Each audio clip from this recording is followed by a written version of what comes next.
Chapter 8 Mārkaṇḍeya Prayers to Nara-Nārāyaṇa Ṛṣi.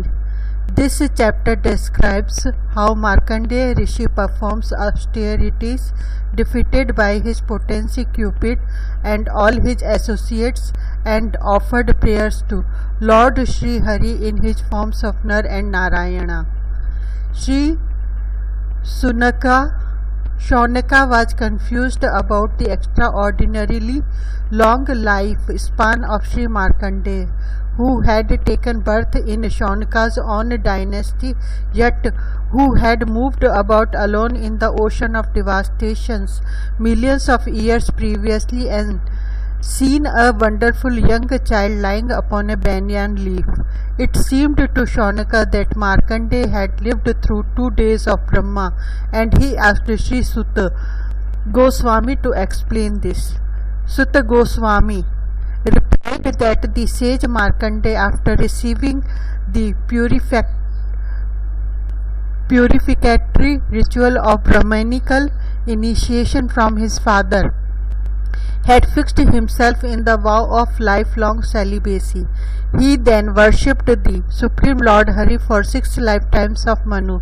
In the 7th Manvantar, Lord Indra sent Kāmadeva, Cupid and his associates to interrupt the sage austerities, but Mārkaṇḍeya Ṛṣi defeated them by the potency generated from his penance.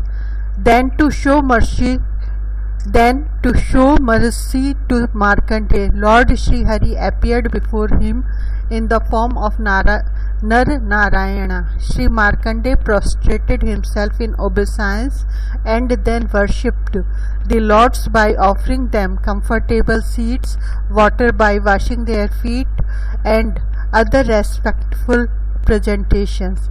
He then prayed, "O Almighty Lord, you bring to life the vital air of all creatures, and you also protect the 3 worlds, vanquish distress and award liberation. You never allow those who have taken shelter of you to be defeated by any kind of misery. Attaining your lotus feet is the only auspicious goal for the conditioned souls, and service to you fulfills all their desires. Your pastimes, enacted in the mode of pure goodness, can award everyone salvation from material life. Therefore, those who are intelligent worship your personal form of pure goodness named Śrī Nārāyaṇa, along with the Nara, who represents your unalloyed devotee. The living entity, bewildered by illusion, can directly understand you if he receives the knowledge presented in the Vedas and promulgated by you, the spiritual master of the entire universe. Even great thinkers like Brahmā are simply bewildered when they try to understand your identity by struggling on the path of Sankhya Yoga. You yourself manifest the proponents of Sankhya and other philosophies, and thus your true personal identity remains hidden beneath the designative covering of the Jiva soul. I offer my homage to you, the Mahapurush." Śrī Śaunaka said, "O Sut, may you live a long life. O saintly one, best of speakers, please continue speaking to us. Indeed, only you can show man the path out of the ignorance in which they are wandering." Authorities, says the Mārkaṇḍeya Ṛṣi, the son of Mārkaṇḍu, was an exceptionally long-lived sage who was the only survivor at the end of Brahma's day, and when the entire universe was merged in the flood of annihilation. But this same Mārkaṇḍeya Ṛṣi, the foremost descendant of Bhrigu, took birth in my own family during the current day of Brahmā, and we have not yet seen any total annihilation in this day of Brahmā. Also, it is well known that Mārkaṇḍeya, while wandering helplessly in the great ocean of annihilation, saw in those fearful waters a wonderful personality, an infant boy lying alone within the fold of a banyan leaf. O Sut, I am most bewildered and curious about this great sage, Mārkaṇḍeya Ṛṣi, O great yogi. You are universally accepted as the authority on all the Puranas. Therefore, kindly dispel my confusion. Sūta Gosvāmī said, O great sage Śaunaka, your very question will help remove everyone's illusion, for it leads to the topics of Lord Narayan, which cleans away the contamination of this Kali age. After being purified by his father's performance of the prescribed rituals leading to Mārkaṇḍeya's Brahmanical initiation, Mārkaṇḍeya studied the Vedic hymns and strictly observed the regulative principles. He became advanced in austerity and Vedic knowledge and remained a lifelong celibate. Appearing most peaceful with his matted hair and his clothing made of bark, he furthered his spiritual progress by carrying the mendicant's water pot, staff, sacred thread, brahmachari's belt, black deer skin, lotus seed prayers thread, beads and bundles of kush grass. At the sacred junctures of the day, he regularly worshipped the Supreme Personality of Godhead in 5 forms: the sacrificial fire, the sun, his spiritual master, the Brahmanas and the supersoul within his heart. Morning and evening he would go out begging, and upon returning he would present all the food he had collected to his spiritual master. Only when his spiritual master invited him would he silently take his one meal of the day, otherwise he would fast. Thus devoted to austerity and Vedic study, Mārkaṇḍeya Ṛṣi worshipped the Supreme Master of the senses, the personality of Godhead, for countless millions of years, and in this way he conquered unconquerable death. Lord Brahmā, Bhrigu Muni, Lord Shiva, Prajapati Daksha, the great sons of Brahmā, and many others among the human beings, demigods, forefathers, and ghostly spirits, all were astonished by the achievement of Mārkaṇḍeya Ṛṣi. In this way, the devotional mystic Mārkaṇḍeya maintained rigid celibacy through penance, study of the Vedas, and self-discipline. With his mind thus free of all disturbances, he turned it inward and meditated on the Supreme Personality of Godhead, who lies beyond the material senses. While the mystic sage thus concentrated his mind by powerful yoga practice, the tremendous periods of 6 lifetimes of Manu passed by. O Brahmana, during the 7th reign of Manu, the current age, Lord Indra came to know of Mārkaṇḍeya's austerities and became fearful of his growing mystic potency. Thus he tried to impede the sage's penance. To ruin the sage's spiritual practice, Lord Indra sent Cupid, beautiful celestial singers, dancing girls, the season of spring, and the sandalwood-scented breeze from the Malaya hills, along with greed and intoxication personified. O most powerful Śraunaka, they went to Mārkaṇḍeya's hermitage on the northern side of the Himalayas mountain, where the Pushpabhadra river passes by the famous peak Sitra. Groves of pious trees decorated the holy ashram of Mārkaṇḍeya Ṛṣi, and many saintly Brahmanas lived there, enjoying the abundant, pure, sacred ponds. The ashram resounded with the buzzing of intoxicated bees and the cooing of excited cuckoos, while jubilant peacocks danced about. Indeed, many families of maddened birds crowded that hermitage. The springtime breeze sent by Lord Indra entered there, carrying cooling drops of spray from nearby waterfalls, fragrant from the embrace of forest flowers. The that breeze entered the hermitage and began evoking the lusty spirits of Cupid. Springtime then appeared in Mārkaṇḍeya's ashram. Indeed, the evening sky, glowing with the light of the rising moon, became the very face of spring, and sprouts and fresh blossoms virtually covered the multitudes of trees and creepers. Cupid, the master of many heavenly women, then came there holding his bow and arrows. He was followed by groups of Gandharvas playing musical instruments and singing. These servants of Indra found the sage sitting in meditation, having just offered his prescribed oblation into the sacrificial fire. His eyes closed in trance, he seemed invincible, like fire personified. The women danced before the sage, and the celestial singers sang to the charming accompaniment of drums, cymbals, and veenas, while the son of passion, greed personified, spring, and the other servants of Indra all tried to agitate Mārkaṇḍeya's mind. Cupid drew his 5-headed arrow and fixed it upon his bow. The Apsara, Punjikasthali, made a show of playing with a number of toy balls. Her waist seemed weighing down by her heavy breast, and the wreath of flowers in her hair became dishevelled.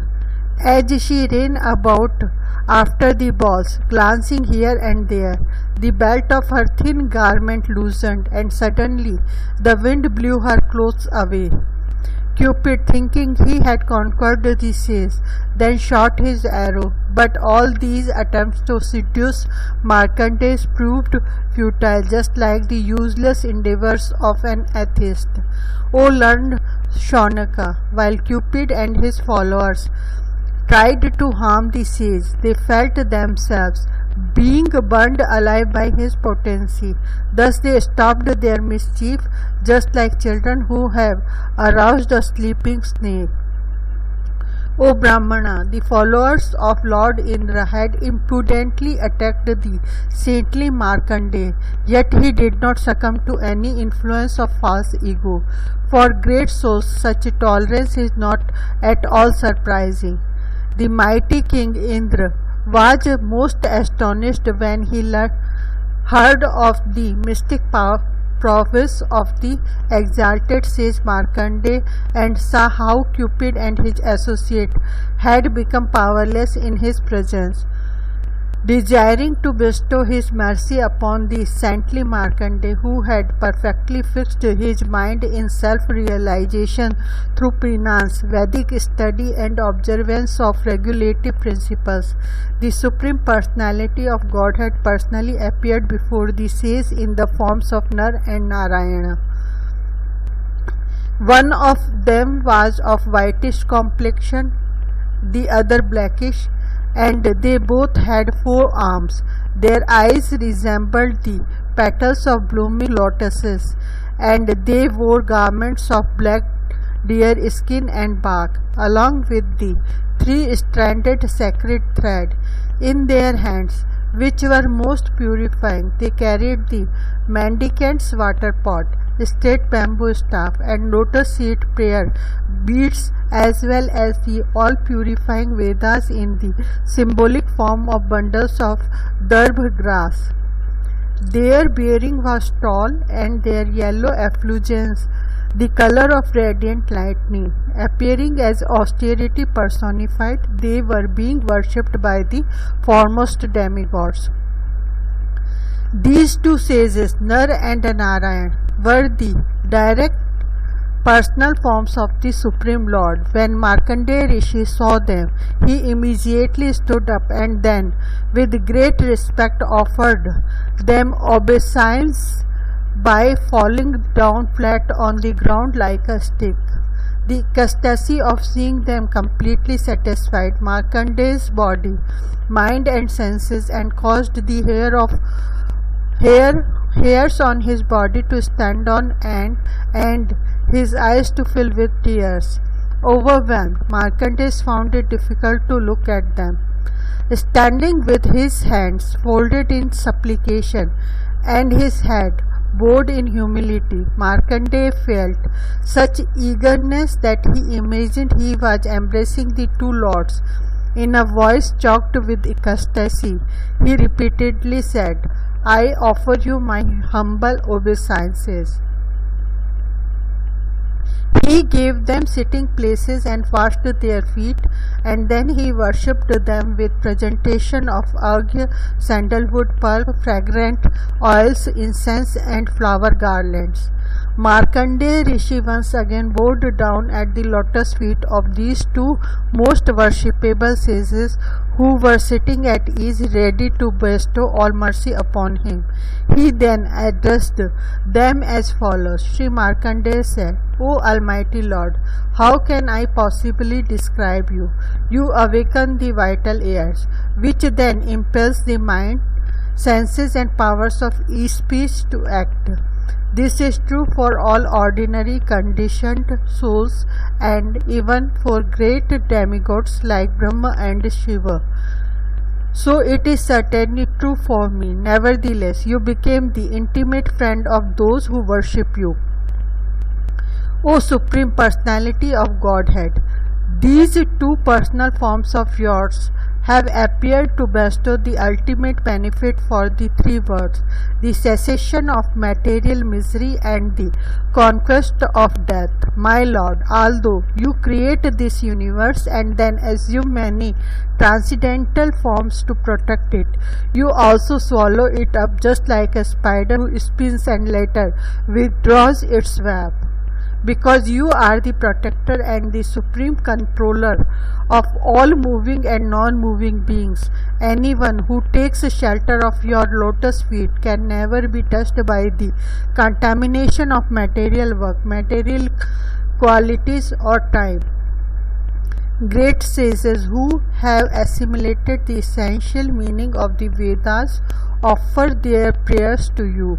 To gain your association, they bow down to you at every opportunity and constantly worship you and meditate upon you. My dear Lord, even Lord Brahmā, who enjoys his exalted position for the entire duration of the universe, fears the passage of time. Then what to speak of those whom Brahmā creates, the conditioned souls? They encounter fearful dangers at every step of their lives. I do not know of any relief from this fear except shelter at your lotus feet, which are the very form of liberation. Therefore, I worship your lotus feet, having renounced my identification with the material body and everything else that covers my true self. These useless, insubstantial and temporary coverings are merely presumed to be separate from you, whose intelligence encompasses all truth. By attaining you, the Supreme Godhead and the Master of the soul, one attains everything desirable. O my Lord, O Supreme Friend of the conditioned soul, although for the creation, maintenance and annihilation of this world, you accept the modes of goodness, passion and ignorance, which constitute your illusory potency. You specifically employ the mode of goodness to liberate the conditioned souls. The other two modes simply bring them suffering, illusion and fear. O Lord, because fearlessness, spiritual happiness and the kingdom of God are all achieved through the mode of pure goodness, your devotees considered this mode, but never passion and ignorance, to be a direct manifestation of you, the Supreme Personality of Godhead, intelligent person. Thus worship your beloved transcendental forms composed of pure goodness along with the spiritual forms of your pure devotees. I offer my humble obeisances to him, the Supreme Personality of Godhead. He is the all-pervading and all-inclusive forms of the universe, as well as its spiritual master. I bow down to Lord Narayan, the supremely worshipable deity appearing as a sage, and also to the saintly Nara, the best of human beings, who is fixed in perfect goodness, fully in control of his speech, and the propagator of the Vedic literatures. O materialistic, his intelligence, perverted by the action of his deceptive senses, cannot recognize you at all, although you are always present within his own senses and heart, and also among the objects of his perception.